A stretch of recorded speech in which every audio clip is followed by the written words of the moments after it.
చెప్తుండేవారు. దేవతలందరూ ఓసారి రామేశ్వరం వచ్చారు. వాళ్ళకి ఆ రామేశ్వర క్షేత్రం చూసిన తర్వాత, రామేశ్వర లింగాన్ని చూసిన తర్వాత అనుమానం వచ్చింది, అసలు రామేశ్వరుడు అన్నది సంస్కృతంలో ఏ సమాసం? వాళ్ళు అలా ఆలోచన చేస్తుంటే మనం అడగడం ఎందుకు, ఈ విషయాన్ని మనం వాళ్ళనే అడిగేస్తే పోతుంది కదా అని ముందు వైకుంఠానికి వెళ్ళారు దేవతలు.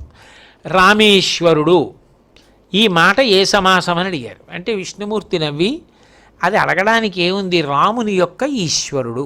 నేను రాముడిగా ఉన్నప్పుడు ఆయన్ని ప్రార్థన చేశాను, ప్రతిష్ఠ చేశాను. నాకు ఆయన ఈశ్వరుడు శివుడు, అంటే నేను ఆయన్ని పూజిస్తాను. రాముని యొక్క ఈశ్వరుడు కాబట్టి షష్ఠీ తత్పురుష సమాసం అన్నారు. వినాలి కదా. వాళ్ళు బయటికి వచ్చి విష్ణు అంతే వినయం, నేనే గొప్ప అంటారు. కైలాసానికి వెళ్ళి శివుడిని అడుగుదాం, శివుడు ఏమంటాడో చూద్దాం అని కైలాసానికి వెళ్ళారు. వెళ్ళి శివుణ్ణి అడిగారు, అయ్యా రామేశ్వరుడు అన్నది ఏ సమాసం అని అడిగారు. అడిగితే శివుడు నవ్వి అన్నాడు, రాముని ఈశ్వరునిగా కలిగినవాడు, నాకు ఆయన కలిగినవాడు, అంటే రాముడు నాకు ఈశ్వరుడు, అందుకని రాముని ఈశ్వరుడిగా కలిగినవాడు శివుడు. కలది కలవాడు వస్తే బహువ్రీహి సమాసం, కాబట్టి అది షష్ఠీ తత్పురుషం కాదు. విష్ణు అలాగే అంటారు, అది బహువ్రీహి సమాసం అన్నారు.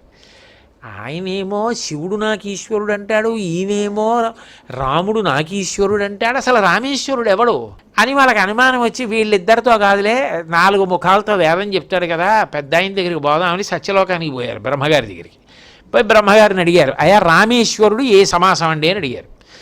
అడిగితే బ్రహ్మగారు అన్నారు, మీకు అర్థం కాలేదా, రాముడే ఈశ్వరుడైనాడు. రాముడు ఈశ్వరుడిని 2 లేవు, ఉన్నది ఒకటే.